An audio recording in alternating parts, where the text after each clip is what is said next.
Hazreti Ömer'in döneminde deprem oluyor. Deprem günlerce sürüyor, bitmiyor. Hatalıoğlu Ömer'e geliyorlar. Ömer, deprem oluyor. Ömer, ne yapalım? Hazreti Ömer diyor, gidin tövbe edin. Gidip tövbe ediyorlar. Ömer, tövbe ettik. Gidin namazlarınızı kılın. Helalleşin birbirinizle. Çünkü deprem zulümden olur diyor Hazreti Ömer. Ve gidip helallaşıyorlar. Deprem halen durmuyor. Hatalıoğlu Ömer eline bir kamçı alıyor.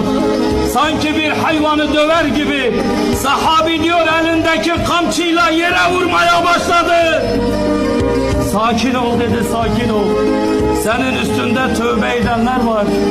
Senin üstünde Allah'a iman edenler var. Hatalıoğlu Ömer aramızda yok ki yeri kamçılasın. Ama içimizde tövbe edecek olan